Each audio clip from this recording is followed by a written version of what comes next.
aí, pessoal, tá começando mais um Vortex Podcast. Eu sou Catiuxa Barcelos, mas pode me chamar de Cati. E esse é o seu momento semanal de acompanhar histórias interessantes de maneira profunda, mesmo que elas sejam, sim, bastante interessantes, mas talvez não tão profundas assim. E hoje eu queria começar o programa pedindo desculpa pra galera que recebeu o dano emocional e psicológico pelo último episódio do Vortex que a gente comentou sobre amamentação adulta e histórias de terror, né, casas mal-assombradas e tudo mais. Mas falar que, infelizmente, a vida é isso, sabe? Às vezes, infelizmente, a gente vai chocar. Inclusive, no episódio de hoje, a gente não vai falar de escatologia nem nada do tipo, pra grande alegria de várias pessoas e talvez uma certa tristeza de muitas também, mas a gente vai falar de algumas histórias que estão na minha cabeça aí já faz uns meses, principalmente uma teoria da conspiração muito específica que eu tô louca pra contar pra vocês. E é claro que, mais uma vez, eu quero agradecer aqui a nossa parceira, que é a Alura, a maior escola online de tecnologia do Brasil, além de ter sido a primeira empresa que acreditou no nosso projeto aqui no Vortex e que curte os nossos ouvintes a ponto de oferecer pra eles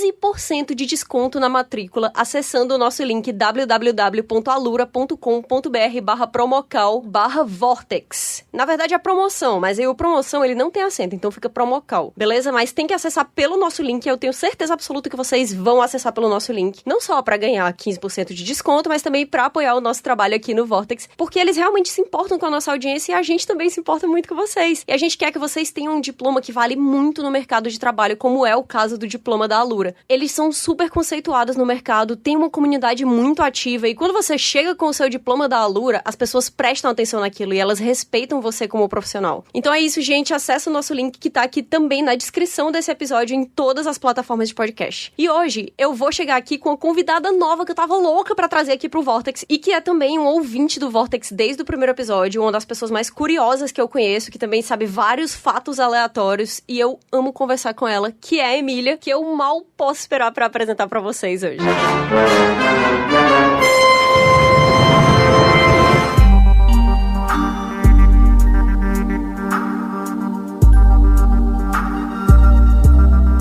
A Emília, pra quem não sabe, ela é o meu clone.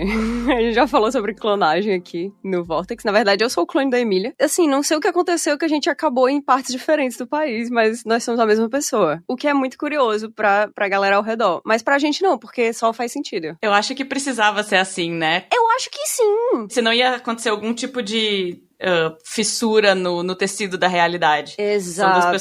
São duas pessoas de dimensões diferentes. A gente ia dividir por zero e aí não dá. Não dá. Então, aí eu chamei a Emília hoje aqui porque tem alguns assuntos que eu sinto dentro da minha alma, que eu só consigo falar com a Emília, que são teorias da conspiração, coisas de quem tá cronicamente dentro do TikTok de vídeos longos. É muito difícil.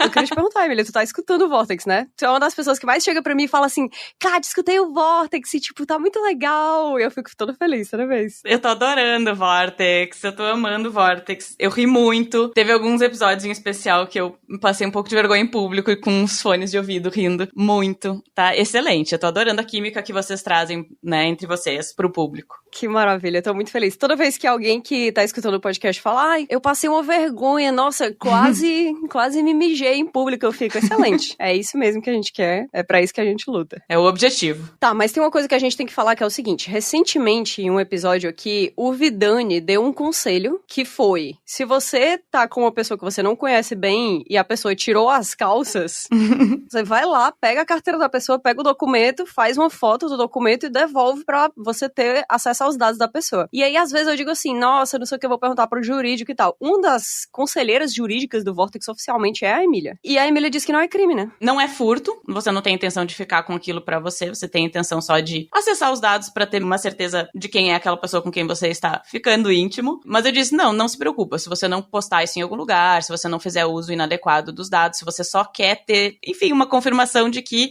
especialmente como mulher, né, a gente sabe como é perigoso, de que você não está se metendo numa baita enrascada, não tem problema. Entendi. Só não saiam postando na dark web, assim, os documentos e os cartões de crédito da pessoa, que aí é bem crime mesmo.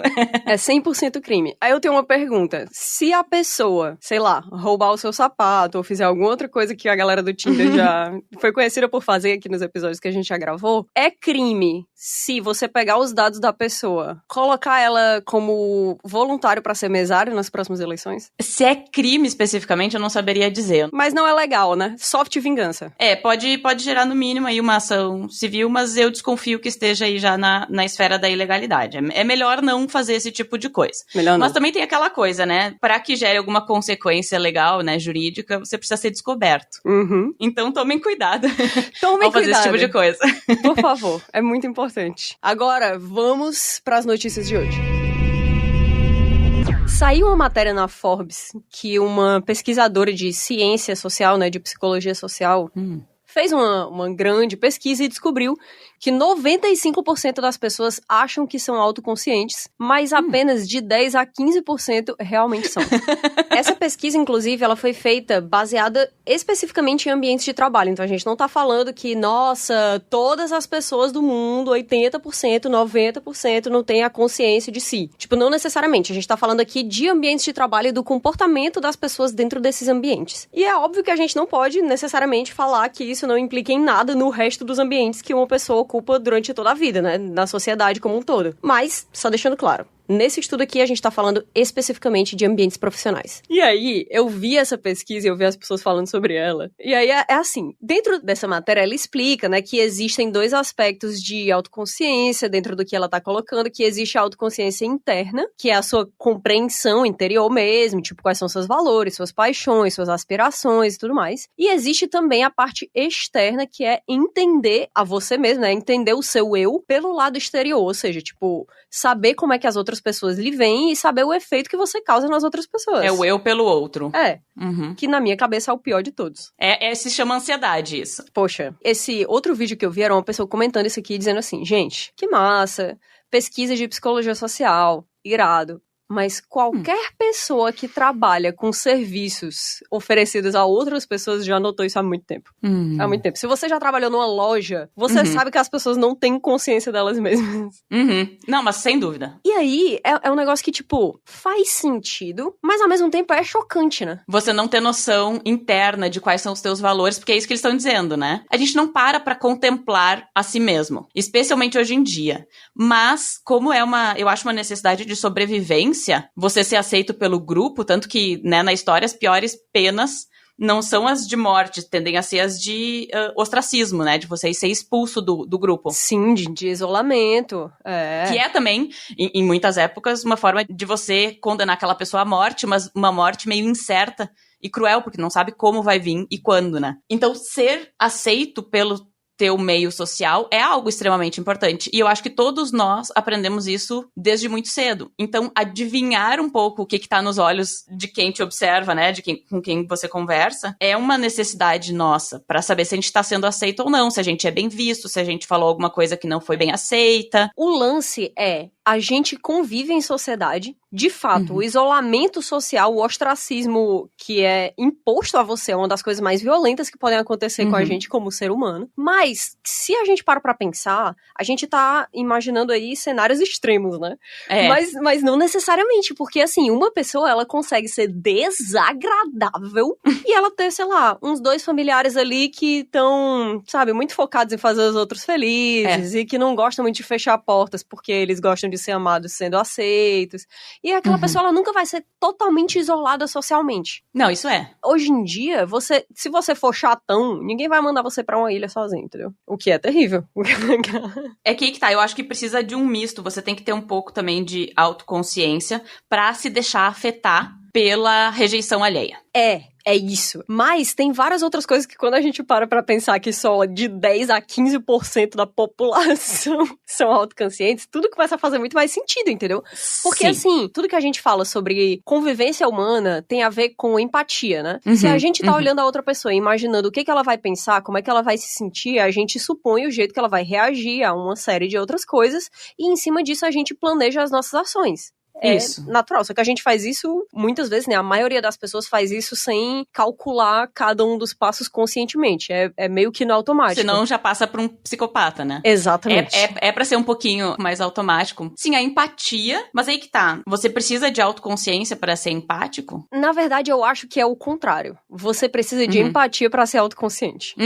Concordo. Esse é o exemplo da pessoa que trabalha em uma loja. Se a pessoa que tá chegando lá, que comprou, sei lá, uma roupa e a roupa veio rasgada, Se ela chega na loja e ela fica tipo assim, é porque isso é um absurdo, eu quero falar com o gerente, e que ódio dessa merda, dessa loja, não sei o que, tá aqui, ó, veio furado, e eu vou postar nas redes sociais, e eu vou contar, como é seu nome? Me dê o nome aí do vendedor. Quem foi o vendedor? Se ela faz isso aí, ela não tá tendo empatia, porque o vendedor não é a mesma pessoa que dentro da linha de produção fez aquela roupa. Exatamente. E se você chegar pro gerente dele pra acusar ele de você tá se sentindo abusada como cliente por uma coisa que não é responsabilidade dele e ele perdeu o emprego dele, aquilo é uma falta de empatia tremenda. E isso impacta na sua autoconsciência. Você não tem consciência dos próprios atos, entendeu? E da consequência deles na vida de outras pessoas. E aí é o seguinte, nessa pesquisa dessa cientista social que chama, o sobrenome dela é Urich, ela cita 3 motivos pra que a gente tenha essa desconexão, né? Essa falta de consciência pessoal, de autoconsciência, como ela chama. Primeiro, ela diz que a gente naturalmente tem pontos cegos, que é uma coisa que, né, a gente sabe. Sim. Porque nós somos programados pra operar em um piloto automático sem completa consciência de todas as coisas que a gente tá fazendo. Porque se a gente não operar no piloto automático, a gente vai surtar. O nosso cérebro, ele é extremamente econômico com tudo que ele faz, e se ele não for econômico, a gente pira. Ele adora atalhos. Eu acho isso lindo. É sério, eu me emociono. Eu também. O segundo ponto que ela mostra é que a gente é mais feliz quando a gente para pra se enxergar em uma luz positiva. Então é tipo assim, se essa pessoa que a gente criou essa história aqui, né? Chegou lá pra devolver a roupa e fez isso e não sei o que, não sei o que, não sei o que, não sei o que. Essa pessoa, ela vai chegar em casa, ela não vai pensar assim, poxa, eu fiz alguém que acabou de entrar no mercado de trabalho, perdeu o emprego, essa pessoa vai ficar com essa mancha no currículo, essa pessoa tem uma família, tipo, talvez seja alguém que acabou de ter um filho, como é que esse filho vai ser sustentado e tal? Ela não vai pensar nisso. Ela não pensa nas consequências dos atos próprios pra outras pessoas, ela só pensa nas consequências dos atos dela pra si mesma, e muitas vezes nem isso. Tipo assim, digamos que ela pede pra falar com o gerente expulsa ela da loja porque ela está fazendo, é uma Karen, e expulsa ela. E ela acaba, não sei, caindo e se machucando. A culpa vai ser do gerente, não dela. E ela fica assim, nossa, eu sou uma vítima. Vítima. Meu Deus. Ou então, se absolutamente nada disso acontece, ela vai chegar em casa e ela vai dizer que é uma justiceira. Ela vai dizer, olha, os clientes, eles estão sendo injustiçados. E aí eu cheguei lá e eu falei mesmo, porque eu acho que é correto você se colocar dentro dessas circunstâncias como alguém que luta pelo certo, que você não é abusado por essas lojas que não sei o que, não sei o que, porque essa loja aqui de departamento é bilionária, e aí a gente como cliente vai lá e porque é barato a gente é obrigado a aceitar abuso, entendeu? Ela sempre vai se enxergar em uma luz positiva. Mas isso também, Kátia, é uma coisa evolutiva. A gente tende a ter mais memórias positivas sobre nós mesmos por uma questão de sobrevivência, só que daí não pelo outro, mas pela própria autoestima. É verdade isso. Então, a memória é outro campo que eu acho, assim, fantástico da neurociência e da psicologia, né? Tipo, a questão das falsas memórias e como eu acho muito legal. E isso aí que tu tá falando tem a ver, por exemplo, com aqueles estudos que eles fizeram de psicologia social, que prova que pessoas que fizeram bullying com outras na época do colégio não lembram que eles fizeram. Ou acham que era, eu puxei o cabelo um dia. Tipo assim, não, a pessoa não era meu amigo, mas eu não tava fazendo bullying com ela. E aí, a memória da outra pessoa que sofreu bullying é tipo, não, eu fui escorraçada e tipo, foi um dos piores momentos da minha vida e essa pessoa me perseguia. E aí quem fez o bullying tá tipo, não, eu nunca fui uma pessoa ruim. Sabe que o meu TikTok ultimamente é postagem de Am I the Asshole do Reddit, né? Nossa, eu amo. Sou eu o pau no cu. Nossa, eu adoro. Tem a comunidade do Reddit que é o Am I the Asshole, né? Que é tipo assim, eu sou a pessoa escrota, realmente, eu sou o pau no cu. E o outro que é tipo, os mesmos posts dessa comunidade, mas colocados de um jeito muito mais cru, que é o Am I the Devil? Tipo, eu sou o cão. Esses ainda não aparecem pra mim no TikTok, eu vou procurar. Eu adoro. E eu gosto, porque às vezes tá fazendo alguma coisinha, não tá a fim de ouvir um podcast mais longo, tu põe ali eles passando, né? E teve uma história, e assim, a gente não sabe o quanto foi alterada, e a gente também não sabe se é verdade, porque a pessoa pode simplesmente inventar histórias no Reddit. Mas aqui a gente sempre escolhe acreditar nas histórias que são interessantes, então... Óbvio. Vamos escolher acreditar nessa E também. era justamente isso. Era uma mulher que tinha, aparentemente, então, praticado um bullying severo no colégio contra uma colega de classe, e anos mais tarde... ela falou assim, eu fiz uma formação, estudei muito, formação difícil, mas estudei muito, consegui certificações e tudo mais pra entrar nessa área específica. Imagino que seja na tecnologia, ou programação, ou algo assim. E só que essa pessoa que eu aparentemente pratiquei bullying, e nem era bullying tão severo assim, a gente só não se gostava. Tipo, aparentemente pratiquei, é muito Exato, ela nem lembrava. Essa outra mulher, e é assim, todo mundo diz, a melhor vingança é você ter uma vida boa, né? Sim. Ela tava no topo dessa carreira. Mas sim, uma pessoa tipo gênio da computação. Digamos assim, a vilã da história, que é quem tava narrando, falou que essa guria tava trabalhando num lugar que ela queria entrar. E como ela era muito boa, a vítima chegou e falou assim, se vocês contratarem a vilã, eu me demito. Caraca!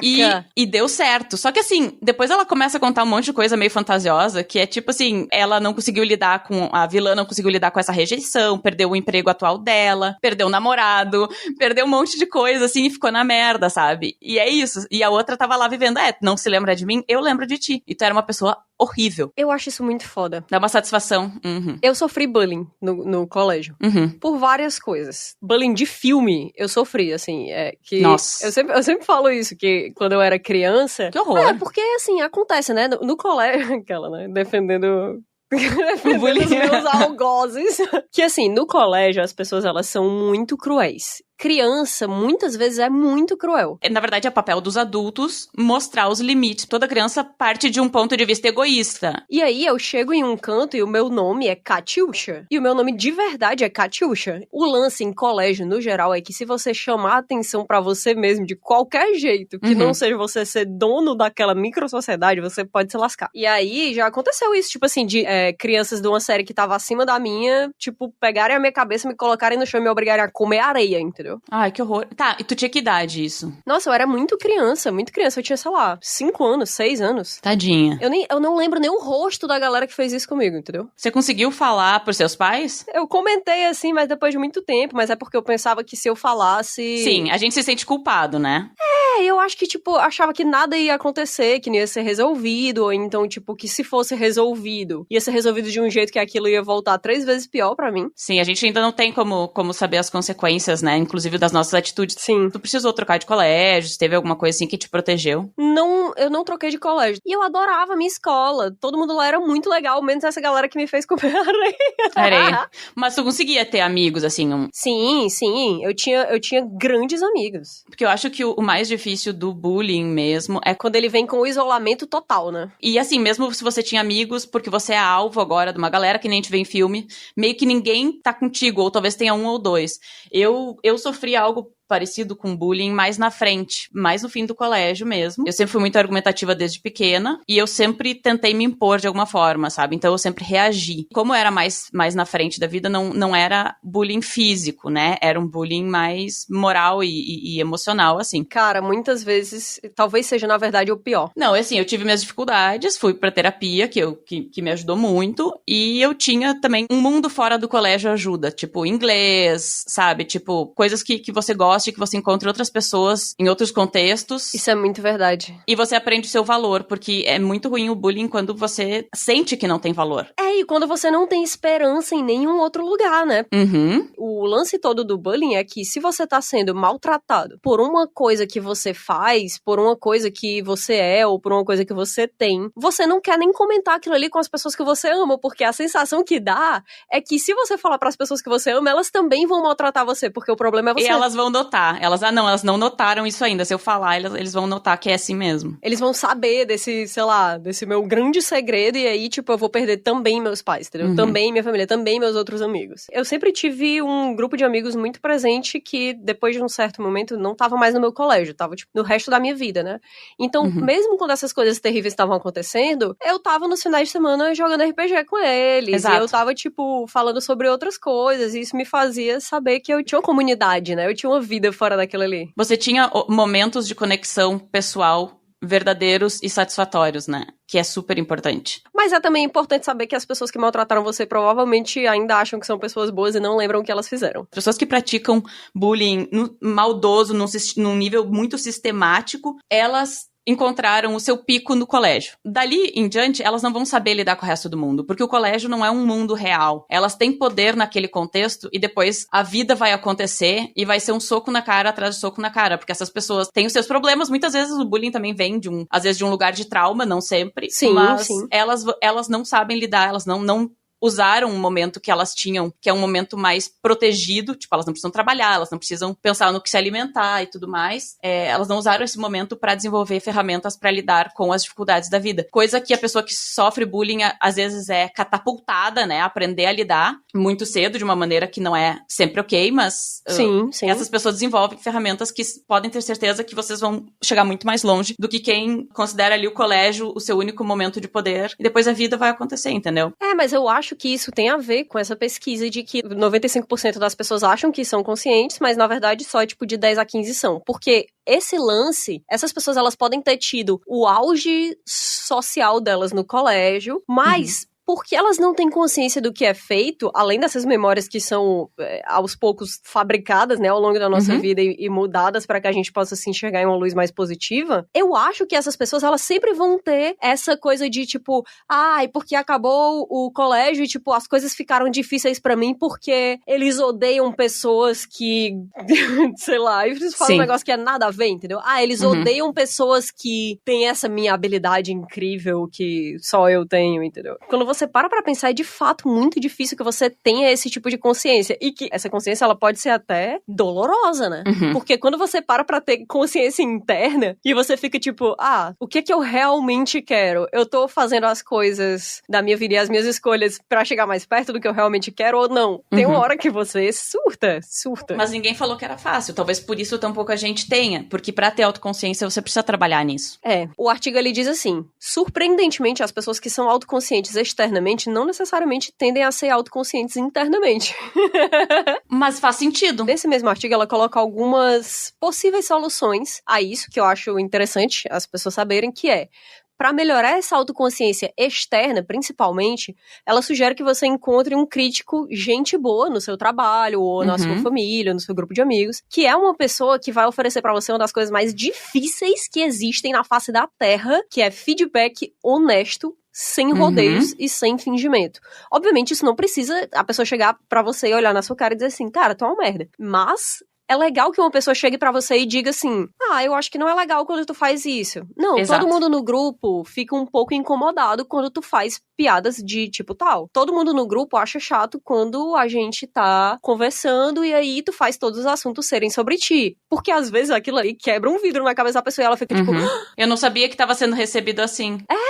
Eu tenho dificuldade de dar esse tipo de feedback pros outros, porque eu acho que pode machucar a pessoa, mesmo eu tendo muito cuidado com as palavras, mas eu quero muito o tempo inteiro que as pessoas me deem esse feedback, e eu fico enlouquecida, porque às vezes eu pergunto assim, nossa, tu tá gostando do Vortex? Aí a pessoa, nossa, tô amando, e aí tem 3 coisas que a pessoa poderia falar e que eu preciso dessas informações, mas elas não vão chegar até mim, porque a pessoa acha que eu vou ficar triste, né? Eu sou assim também, eu amo feedback, porque eu valorizo muito feedback, eu aprendi com o tempo a não levar pro lado pessoal, no sentido de você é uma pessoa ruim porque você fez isso. Porque você para pra pensar, por que eu faço isso? Por que eu não notei que eu tava fazendo isso? Mas é muito difícil que essa informação consiga chegar até você, porque você tá vivendo nesse automático de tipo, poxa, eu sou tão agradável com as pessoas, por que as pessoas não estão do meu lado, entendeu? Mas ao mesmo tempo você tem que saber reagir a esse feedback. Que essa é uma parte que ninguém fala, que é muito complicada. Porque é a mais difícil. É de longe a mais difícil. Porque quando uma pessoa chega pra você diz assim, ei, tu achou que teve algum problema naquilo ali que eu fiz? Aí a pessoa pega e diz assim, cara, eu não achei legal que tu faz tal coisa, eu acho que as pessoas não veem isso bem. Se a sua resposta é tipo assim, nossa, mas eu fiz isso, mas foi sem maldade. E aí você culpa as pessoas, ou então argumenta em cima daquele negócio que o outro disse, e você nunca vai conseguir uma informação daquela pessoa de novo. Tá aí a chave. Eu acho que tem muito a ver com a relação e com a intimidade que você tem com aquela pessoa, de você sentir que ela está aberta ou não pro feedback, isso é super importante. Você não tem como ajudar alguém que não quer ser ajudado. É isso. Fica aqui uma dica que eu acho que serve pra, sei lá, entrevista de emprego, o trabalho no geral, relações, sempre partir de um ponto de vista dando, assim, o benefício da dúvida, ou seja, a pessoa que está me dizendo isso, ela não está tentando me atacar, e sim, ela está tentando me ajudar, a não ser que ela fale claramente que tá te atacando, nunca presuma isso. E segundo, não argumente. É uma coisa que é muito comum no ambiente de trabalho, a gente vê assim, sei lá, o chefe ou o colega chegou e falou pra pessoa que o trabalho não tava bom. E ela fica tentando justificar. Claro, ela não quer ser injustiçada, ela não quer que o outro imagine que ela fez aquilo por razões que são diferentes das que ela fez. E ela quer se defender porque ela quer que o outro enxergue os motivos positivos dela também. É importante, ela quer, tipo, que todo mundo olhe pra ela e diga, não, mas essa pessoa é um trabalhador legal. Primeiro começa agradecendo, tipo, muito obrigada por esse feedback, deixa eu entender melhor como é que eu posso fazer melhor no futuro. Se tu tiver um tempo, eu gostaria de explicar as minhas razões pelas quais eu fiz assim, só pra ter certeza de que eu não vou fazer de novo no futuro. Porque eu quero entender se eu errei nas minhas razões ou na execução. Tu pode se justificar de algumas formas, mas se a primeira resposta que tu dá, um feedback construtivo, especialmente em ambiente de trabalho, mas eu acho que eu tô certo, ou não foi isso que eu quis dizer, o outro tá interpretando errado, você cria uma barreira na comunicação. E uma barreira no teu próprio crescimento. Então, tem situações nas quais precisa muito respirar fundo, dizer, olha, tá, eu posso tá certa, mas alguém veio me dizer que eu tô errada nisso, deixa eu tentar entender melhor e não, tipo, argumentar logo de cara, tu entende? E é difícil. Super. O negócio que a galera não se liga é que ninguém gosta de receber feedback negativo, mas ao mesmo tempo ele pode ser extremamente útil. Aí vem, inclusive, o que eu falei que ela aponta 3 possíveis motivos pra gente não ter essa autoconsciência. Ela diz que o último é uma teoria que as pessoas têm discutido sobre esse culto a si, de a gente tá se tornando cada vez mais egocêntrico com o aumento da popularidade das redes sociais. Que tem a ver com esse negócio de você sempre não só se enxergar em uma luz positiva, mas se vender também nessa luz positiva de maneira crônica, né? E aí, na consciência interna, o conselho que essa pesquisadora dá é muito curioso, porque ela diz assim, o lance todo de tentar conseguir mais consciência interna é uma armadilha, porque as pessoas, elas querem, tipo, ficar remoendo problema, escrever longos textos diários falando sobre o que elas estão sentindo e quais são os motivos daquilo ali. É interessante você entender, mas não vai ajudar necessariamente na sua consciência interna.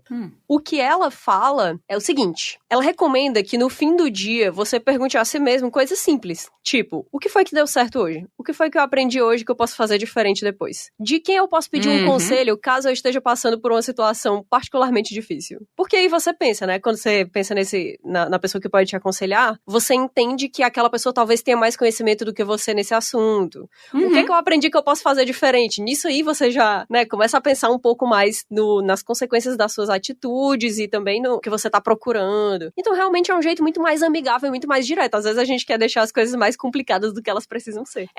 Na verdade, o que ela tá dizendo é seja proativo e prospectivo, né? Se oriente pro futuro. Sim. Saber, a gente já sabe. Tanto que ficar remoendo o passado significa você ficar voltando a coisas que você já conhece. Eu conheço a razão, talvez, de eu agir assim. Como eu posso mudar isso? Não vai mudar o passado, então muda o futuro. Na verdade, a pesquisadora, ela até aponta isso. Ela fala, olha, a gente tem que se permitir sentir essas reações negativas e entender que leva um tempo pra processar. Então, se a pessoa chega pra você e diz assim, olha, tu incomodou todo mundo no colégio hoje. E aí você passa uma semana passando por todos os estágios do luto ali, de tipo assim, não é verdade, eu não fiz isso. Não briga com a pessoa, fica pensando sozinho, senão ela nunca mais vai te falar a verdade. Sim. Aí você fica, é mentira, não sei o que você quer. No outro dia você já tá tipo, poxa, mas será que as pessoas estão agindo assim por motivo tal? E aí, tipo, 2 semanas depois, você vai pegar e dizer assim, o que eu fiz foi pai mesmo, talvez seja melhor não fazer isso no futuro. Você passou pelas sensações negativas todas, e aí você chegou num ponto, né? Pra mim dá até um conforto você pensar, eu não vou mais fazer isso, porque eu tenho controle sobre o que eu faço a partir de agora, tu entende? No fundo, é um processo de aprendizado. É isso. Emília, eu tenho certeza que tu já ouviu falar nisso, porque, como eu falei, você tá cronicamente no TikTok de vídeos longos como eu. Estou sendo revelada aqui. Nossa, é muito triste, mas ao mesmo tempo estamos bem. Faz bem. É o seguinte, existe uma série de teorias da conspiração que rola no TikTok e tudo mais, mas uma delas me pegou muito, que é a teoria do glitter. Tu já ouviu falar da conspiração do glitter? Eu acho que eu vi de passagem em algum, sei lá, vídeo do YouTube, na real, e eu acabei não clicando, então me conta. Fiquei curiosa. Nossa, perfeito. É assim, basicamente, existe uma coisa que eu nunca tinha ouvido falar antes, que é, nós não sabemos quem é o maior comprador de glitter do mundo. É um grande mistério, ninguém fala sobre isso. Mas pra isso, eu vou ler a matéria aqui, porque tem que ter fontes, né? Senão a galera pode até acreditar, mas enfim. Notas de rodapé, por favor. Notas de rodapé. Caraca. Acadêmicos do Vortex. Escola de samba ou grupo de pesquisadores, nunca saberemos. É o seguinte, o glitter, pra quem não sabe, é uma substância levemente misteriosa em vários aspectos. Aí eu vou ler aqui qual é a definição de glitter de acordo com o dicionário de Oxford, que diz que é um tipo intangível de luz brilhante. E até a invenção do glitter material, que aconteceu no século XX, as pessoas elas só podiam observar esse glitter, né, esse brilho, porque glitter em inglês é brilho mesmo, né, tipo, as pessoas só podiam observar esse fenômeno de brilho vendo, sei lá, um vidro que tá brilhando, ou então tocando em uma coisa que brilhasse, tipo um vidro moído, mas a gente não aconselha que você toque em vidro moído, tá? É muito importante, inclusive, que vocês não façam isso. Fique longe do vidro moído. Por favor, nos anos 30... aparentemente, em uma fazenda em Nova Jersey, foi criado o que é popularmente hoje em dia conhecido como glitter. Até aí, beleza. E aí eu falo o que eu sempre digo em algumas matérias aqui do Vortex, que é, se você acha que essa matéria vai ser chatona, fica calmo. Fica calmo porque a loucura vem aí. A jornalista Kate Weaver, ela escreveu um artigo para o New York Times em 2018, em que ela estava tentando saber um pouco mais sobre glitter, ela foi atrás das maiores fábricas nos Estados Unidos, e ela descobriu que tem basicamente duas grandes fábricas, dois grandes conglomerados consumidores do glitter, digamos assim. Não, é a galera que faz mesmo. E aí, uma delas chama GlitterX, que foi a base do artigo que ela escreveu, porque foi a única que respondeu e disse que aceitaria que ela fosse lá pra uma visita, conversar e tudo mais. A outra não disse que ia aceitar ela de jeito nenhum, falou que não ia nem conversar sobre o lance do glitter e disse que era uma companhia muito privada. Ó, já começou. Já começou a perfeita base pra conspiração. Meu Deus, eu amo. Não dá pra ver, mas eu tô dançando aqui. E aí, em 2021, em um site chamado Paper, Film and Foil Converter, foi confirmado quem é que seria o criador do glitter e qual é essa empresa misteriosa. Porque o glitter que a gente conhece, ele foi inventado por um cara chamado Henry F. Rushman. Vamos chamar ele de Rushman só, tá? Que é um imigrante e tal, chegou em Nova York nos anos 20, e aí ele inventou e patenteou uma máquina de alta velocidade de cortar filmes fotográficos, porque naquela época, né, tinha esse negócio de você pegar os filmes e tal e fazer aqueles cortes depois que os filmes chegavam lá pra ser revelados, né? Tá. Aí tinha que descartar, de alguma forma. O que acontecia enquanto eles estavam cortando é que caía pedacinhos dos filmes no chão, e aí ficava tão bonitinho ali no chão que os funcionários da fábrica decidiram pegar esses restos pra usar em decoração de Natal, e aí nasceu o que a gente hoje em dia conhece como glitter. Ok, foi casual, então. O nascimento do glitter foi casual. Foi casual. Mas até aí não é assustador, entendeu? Não, parece uma coisa super fofa, na real. É bem fofinho, é lindo. Mas a Kate Weaver, quando ela tava fazendo essa matéria, o pessoal da GlitterX falou pra ela assim, beleza, você pode vir aqui, a gente conversa e tal, mas é completamente proibido você registrar como o glitter é feito. É impossível que você tenha acesso ao lugar em que ele é feito. Caramba. Ela não podia nem estar na mesma ala do prédio que o glitter estava sendo produzido. Meu Deus. E os clientes da fábrica de glitter não foram revelados e são mantidos no mais absoluto sigilo. Então, a forma como o glitter é produzido é um segredo absoluto da CIA, praticamente. É tipo isso. E os consumidores, eles não deixaram margem pra dúvida. Não é só stripper. Não é. E não é só a galera do carnaval brasileiro, que é um negócio que me choca muito. Exato. E a gente sabe que glitter é uma coisa que tem uma soft violência na vida real, né? Muito. Porque é uma coisa que se toca em você. É tipo areia da praia. Se reproduz. Ele se reproduz. Caiu na sua roupa, no seu cabelo, ele vai se reproduzir à noite de maneira completamente irrefreável. É exatamente isso. E é muito estranho, ninguém entende como funciona, mas isso aí é o que glitter faz. Porém, tem uma coisa que é muito interessante e importante, que é, quando a galera fala de fábricas de glitter, a gente imagina, não sei o que, eles estão fazendo as coisinhas brilhantes e tudo mais. Mas a galera que trabalha nessas fábricas se define como uma empresa de cortadores de precisão. Muito mais do que, tipo, a gente faz glitter. E esse negócio de corte de precisão é muito mais sinistro do que a gente pode imaginar. Mas o glitter tá vindo aí. Eu amo essa ideia de que tem um negócio que é super glamouroso e fofinho e legal, que todo mundo, eu vou me maquiar, usar glitter, eu vou passar glitter no corpo inteiro e tudo mais. Aí, tipo, uma coisa que eu achei massa é que o efeito de glitter, ele não pode ser reproduzido com uma coisa que não seja glitter. Então, se você vê um negócio que tá brilhando daquele jeito que só glitter brilha, aquele negócio tem glitter, é fato. É impossível recriar o efeito sem usar essas partículas que são minúsculas. Mas e de que é feito? Eu nunca parei pra pensar. Eles revelam do que é feito ou não? É feito de várias coisas, tá? A maior parte do glitter da Glitterex é feito de plástico, mas algumas variedades, elas vêm de várias outras fontes, tipo alumínio.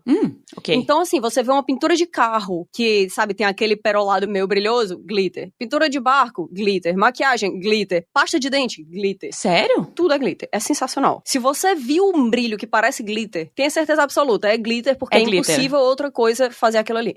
Olha só. E aí vem, né, as descobertas dela nessa entrevista que ela fez com a Glitterex, que eu juro pra ti, que é um negócio, tipo assim, eu tenho certeza que essa jornalista, quando ela recebeu esse trabalho, ela ficou tipo, porra, acabei de chegar aqui no escritório, todo mundo acha que eu sou um lixo, e aí estão me mandando fazer a matéria mais idiota.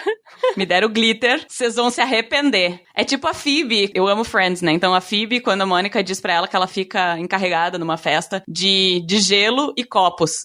E ela vai lá e faz a festa inteira sobre gelo e copos. Tema, gelo e copos. É exatamente isso. Sabe filme de comédia romântica que é tipo assim, nossa, a nova jornalista acabou com essa matéria que ninguém quer fazer. E aí ela conheceu um príncipe de um pequeno país na Europa, se liga? Foi tipo isso aqui. Só que é uma história de true crime, digamos assim. O príncipe encantado dela é o glitter. É o glitter. E é assassino, pelo jeito. Na verdade, eu quero dar um spoiler aqui do que vai acontecer, que é, até hoje, não existe absolutamente nenhuma confirmação de quem é o maior comprador de glitter do mundo. Ah, não. Não existe. Não existe. Eu tô chegando aqui pra deixar essa gestalt aberta, infelizmente. Alienígenas, então. Eu quero acreditar. Até porque a gente, quando imagina naves alienígenas, a gente não acha que elas são só cinza flat, né? Elas são cinza que brilha. Então é glitter. Sempre brilhosas, faz sentido. Acho que tá confirmado aqui, né? Então, aí ela descobriu algumas coisas, tipo, de boinha, legais. Tipo, prateado é o glitter que sempre vende mais. Glitter transparente, parece uns pequenos pedacinhos de água viva morta antes de ser cortado.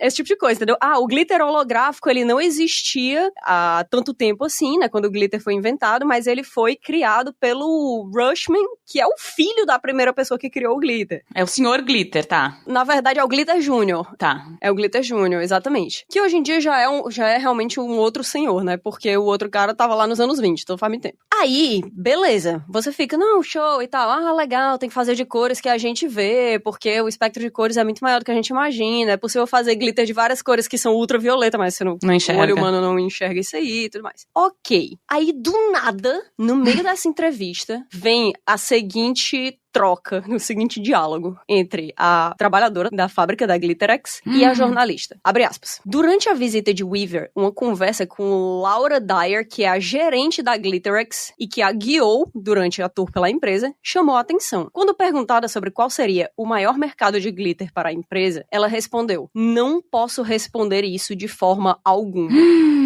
Putz, todos os elementos conspiratórios. Eu fico arrepiada, sério. Você nunca adivinharia, vamos deixar por aí. Porque eles não querem... presta atenção. Porque eles não querem que as pessoas saibam que é glitter. Não. Aí a jornalista diz assim, mas se eu olhasse pra essa coisa que ninguém sabe o que é, eu saberia que é glitter? Aí a trabalhadora da fábrica disse, não, na verdade não. E ela disse, e eu seria capaz de ver o glitter? Aí ela disse assim, você conseguiria ver algo, mas não posso. E aí no final do artigo é dito que a mulher não falou pra jornalista nem fora do registro, tipo assim, independente de ética jornalística, de qualquer coisa, ela não falou qual era o maior comprador de glitter e disse que não falaria jamais, nem depois que o artigo fosse publicado. Ela seria morta, ela sabe. Eu tenho certeza. Então não parece glitter exatamente. Será que eles estão usando os de luz ultravioleta? Então, eu acho que isso é uma coisa muito importante, porque, né, tem toda essa coisa, a gente faz o glitter no espectro de cores que são visíveis ao olho humano e tudo mais, mas dá pra fazer uma coisa que é ultravioleta. Essa é a primeira pista. A segunda pista é que são fábricas de cortadores de precisão. Então, não necessariamente é o glitter que a gente imagina que é glitter. Sabe o que eu tô pensando? Em alguma coisa médica, tipo assim, uma ressonância magnética. Será que não tem uns glitter lá dentro? Pode ser que tenha. Não, muito besta. Não, tem que ser algo muito mais grandioso do que isso. Não é porque não é que não seja grandioso. O problema inteiro do lance do comprador misterioso do glitter é que, por qual motivo as pessoas quereriam esconder que máquinas de ressonância magnética, por exemplo, são feitas com coisa de glitter? Não tem porquê, entendeu? Não é secreto. Por que a gente não saberia? É porque faz mal a gente? Não. Quando isso começou, todo mundo começou a compartilhar teorias, né, e tal. Então, essas teorias, elas iam desde, sei lá, isso é pasta de dente, até tipo, isso é um segredo militar mesmo, né? E o grande lance é que se o maior comprador do mundo de glitter fosse a galera que faz tinta de barco, que era uma das maiores teorias, por que eles esconderiam? Por quê, né? Qual que é o problema em você dizer, não, a gente usa glitter como uma base? Ok. Ninguém ia pensar 2 vezes nisso, assim. Chegou o café da manhã do dia seguinte, já teria esquecido. Totalmente, não tem por que esconder isso. Completamente mundano, assim. É inclusive legal, né? Você vê, pô, legal, tinta de barco brilhando, que bonito, né? Tá de boa. E aí, até hoje, ninguém sabe. Ai, meu Deus. Só que o grande foco dessas teorias acabou caindo justamente no que seria um grande bafafá, que é, talvez, o maior comprador de glitter seja alguém que tá ligado a segredos militares. Pois é, pra ter esse nível de eu não vou falar sobre, não posso, jamais revelaria, tem que ter algo muito poderoso por trás. Pois é, mas é um negócio que, tipo, eu não consigo imaginar, ou pelo menos eu não conseguia imaginar. O que vocês estão fazendo? De repente o treinamento, eles não querem revelar que o treinamento militar, algum país, provavelmente os Estados Unidos, que acho que é um dos que mais investe em treinamento militar no mundo. E que é onde surgiu o glitter, né? Então faria sentido. De repente eles não querem que a gente saiba que, assim, você se alistou e aí começa o seu treinamento e, na verdade, é eles dançando Benny Benassi, assim, com glitter. Exato. Aquelas coisas que a gente vê, tipo, com a Demi Moore com a cabeça raspada se espalhando tipo na lama. Na verdade, tudo é glitter. Tipo tio Patinhas, assim. Tipo, eles têm uma piscina de glitter e você fica fazendo anjos no glitter. Meu Deus, eu queria muito fazer isso. Eu ia me arrepender, mas eu queria Não ia haver banho suficiente no mundo pra tirar todo o glitter depois. Não, o que me choca é pensar que se isso existisse e uma pessoa respirasse fundo, acabou o pulmão dela. Já era. Talvez isso aconteça. É isso? Talvez seja isso. Talvez seja uma bomba química que é glitter invisível e que acaba, tipo, dando grandes problemas respiratórios em uma grande população. Porque glitter, como a gente já estabeleceu aqui, se espalha e pode ser invisível. Não, então é isso. É bomba de glitter invisível, que é uma arma que desenvolveram e aí se soltar numa população é tipo antrax, mas irrastreável. Que tal? Bom, acho que a gente resolveu o mistério aqui. É. Né? Ai, meu Deus, a gente vai ser morta agora. Gente, por favor, tudo isso é uma teoria, FBI, se você estiver escutando. LOL.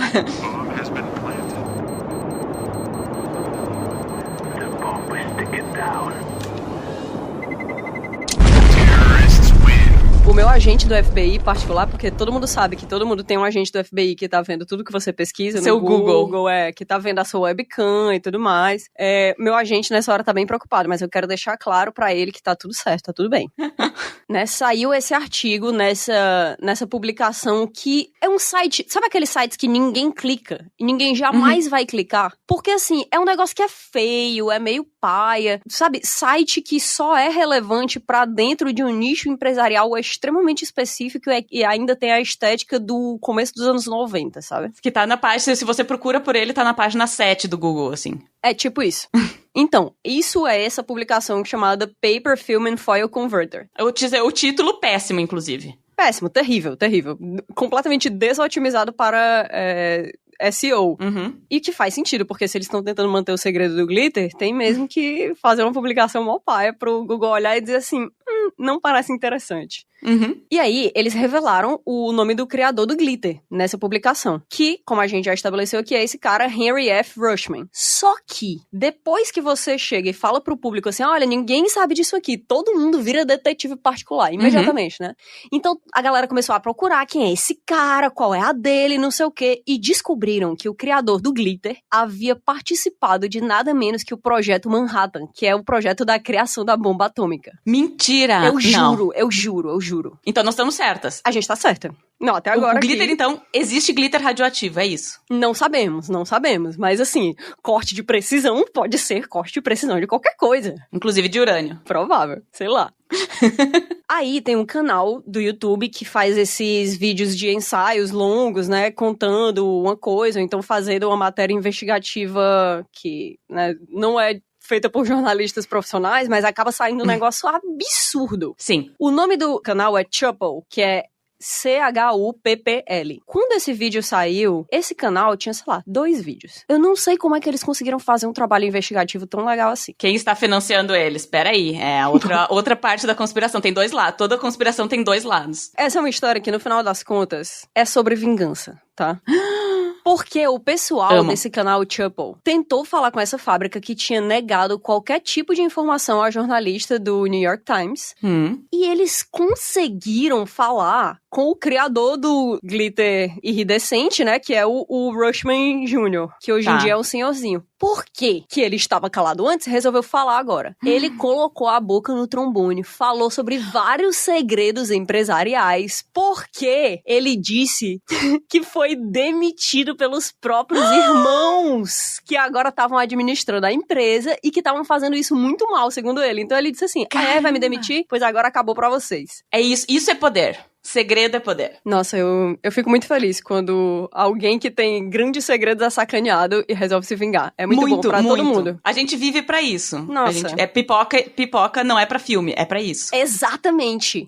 Aí ele falou todas essas coisas que a gente tá dizendo, né? Que tipo, é sobre cortadores de precisão e que, na verdade, realmente, meu pai trabalhou no Projeto Manhattan.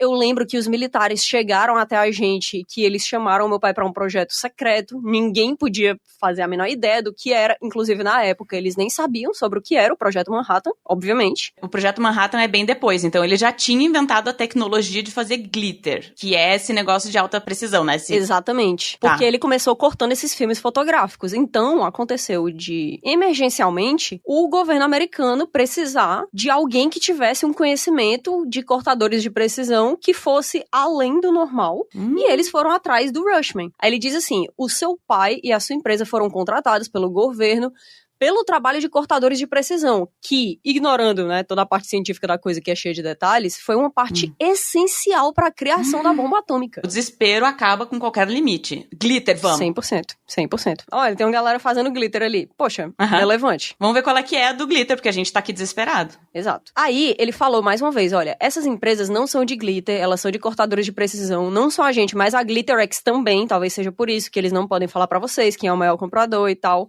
E várias empresas de várias indústrias podem contratar os serviços dessas empresas sem que o objetivo seja necessariamente produzir esses papeizinhos coloridos. Pode ser qualquer tipo de coisa. Só que esse vídeo, ele acaba, tipo assim, o cara tá lá entrevistando o Rushman e tudo mais, é como se fosse tipo uma propriedade gigantesca onde existe parte da empresa, né, parte da fábrica, aí tem o prédio antigo, onde o glitter foi criado e tudo mais, que tá sucateadaço. E tem a casa dele. Aí eles vão dentro de um carro, tipo, escondendo a câmera, tentando chegar mais perto da fábrica de glitter, e chega, tipo assim, umas pessoas que estão trabalhando na segurança do lugar e dizem, não, vocês têm que sair daqui imediatamente, tipo assim, apaga todas as imagens que vocês têm, vocês não podem filmar absolutamente nada daqui, senão vocês vão ser processados fora, e até hoje, ninguém tem nenhuma confirmação do que é, de fato, essa coisa que traz a maior parte do faturamento das empresas que fabricam glitter. E será que esse faturamento é pelo glitter, ou eles usam o glitter de fachada e eles estão, na verdade, produzindo outra coisa lá dentro? Então, não sei. Mas eu achei genial essa ideia de que eles podem estar usando esses cortadores de precisão pra fazer bombas e outras coisas absurdas. E, ao mesmo tempo, eles estão fabricando um negócio que é tão amigável e usado em todas as festas infantis do mundo. Completamente inocente. Não é incrível? Já assistiu How I Met Your Mother? Já. Tem um personagem que é o Barney, que ele trabalha numa puta empresa, um conglomerado. Sim, que ninguém sabe o que ele faz. Ninguém sabe o que ele faz. E aí ele fala assim, não, a gente faz um monte de coisa, acordos com países, enfim, sancionados,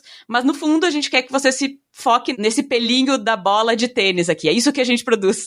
Cara, é tipo isso é muito glitter coded. Isso é eles já sabiam, tinha que ser. Era uma mensagem criptografada pro público. Era, porque quando você chega pra essa galera, você pega e diz assim, e aí, no que tu trabalha? Aí o pessoal fala assim, poxa, eu sou químico. Aí, tá, beleza, mas tu trabalha em quê? Poxa, pesquisa, né? Assim, aí tu vai ver, tipo, o cara é o Oppenheimer, se liga? Gente, tá, pera. Não, agora eu fiquei encucada. Pois é. O glitter, ninguém então, sabe. claramente... Não, então, claramente, o maior consumidor é o governo militar dos Estados Unidos. Ou outros. E se for outros? E se eles não quiserem revelar, porque no fundo eles estão fornecendo alguma coisa pra Coreia do Norte? Nunca saberemos, aparentemente. Porque se uma pessoa falar em voz alta quem é o maior comprador de glitter, ou pelo menos o maior comprador dos serviços das fábricas de glitter, essa pessoa claramente vai ser morta. Meu Deus do céu, eu fiquei chocada com essa notícia. Até hoje Com não essa- sabemos, mas eu quero saber as teorias das pessoas nas redes sociais, então sigam a gente em @feedvortex, FEEDVORTEX, tudo junto. E aí, a gente tá no Twitter, no Instagram, a gente tá também no Reddit, então vocês podem chegar lá e colocar as suas teorias O Reddit é perfeito, né? do que é glitter. Pois é. Aham. Tá, mas agora vamos pra próxima notícia. Que a gente, Meu não vai, Deus. a gente não vai conseguir resolver esse mistério, infelizmente. Eu gosto de trazer grandes novidades, extra, coisas que aconteceram há décadas atrás. Eu adoro isso.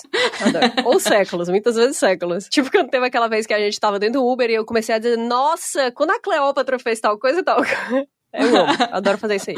Em 1995, um cara chamado MacArthur Wheeler, em Pittsburgh, nos Estados Unidos, ele do nada resolveu, tipo assim, acordar e roubar 2 bancos. Não apenas um, dois bancos. Audacioso. Ele acordou e disse, hoje eu vou viver perigosamente. Pra mim chega de alegria, né? Pra mim morreu. Chega de monotonia. Chega, hoje eu vou fazer e acontecer aqui nessa cidade. Ele chegou num banco, roubou um banco. Tenham em mente que em 1995 já existiam câmeras de segurança, tá? Há Sim. muito tempo. Sim. E esse cara, estranhamente, tava sem máscara na cara. Ele não tava com aquela roupa de ladrão de filme que eles botam uma meia na cara. Ele não tava com uma máscara de pombo, nem nada do tipo. Ele tava roubando bancos, assim, com o rostinho aberto. Inclusive, teve uma hora que ele olhou pra uma das câmeras de segurança de um desses 2 bancos que ele roubou no mesmo dia, e ele deu, sabe, uma piscadinha assim pra câmera.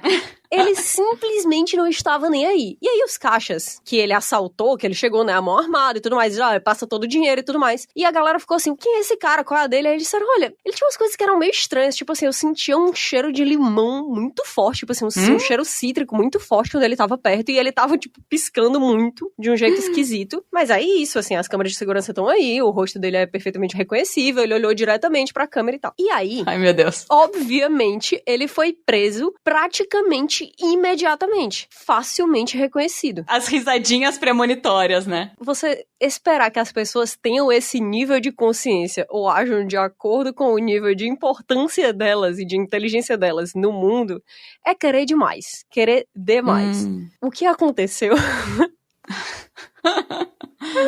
Eu amo essa história, ela é muito boa. O que aconteceu foi que alguém falou pra esse cara, chegou e disse assim, ei, o que acontece é o seguinte, eu li aí em um canto, ouvi falar, fulano de tal me disse que essas câmeras de segurança, elas funcionam de um jeito, elas não conseguem filmar uma coisa que tenha suco de limão em cima delas. Mentira! Então o cara foi lá, se banhou. expôs ao dano solar, que é uma das piores coisas aqui dessa história, me deixa mal, encheu a cara dele de suco de limão, o rosto inteiro, e era por isso que ele tava piscando tanto e cheirando tanto a limão. E ele jurou de pé junto que nenhuma das câmeras de segurança ia conseguir ver o rosto dele. Não Ele olhava acredito. diretamente pra elas e ficava tipo... Sabe o que me pega muito nisso aqui? É o nível de segurança testado ao extremo. Porque esse cara, ele poderia pegar e dizer assim, pô, eu acho que essa história aqui pode ser real. Então eu vou colocar suco de limão na minha cara e eu vou roubar um chocolate aqui de uma loja. E eu vou ver o que acontece. Eu vou chegar lá, pedir pra ver as câmeras de segurança e tal, eu vou, tipo, testar essa teoria. Mas ele simplesmente resolveu roubar 2 bancos no mesmo dia porque ele tinha certeza absoluta. Uma pessoa que não tem meio termo, né, Kátia? Eu adoro pessoas de extremos de longe. De longe elas são muito boas. E aí...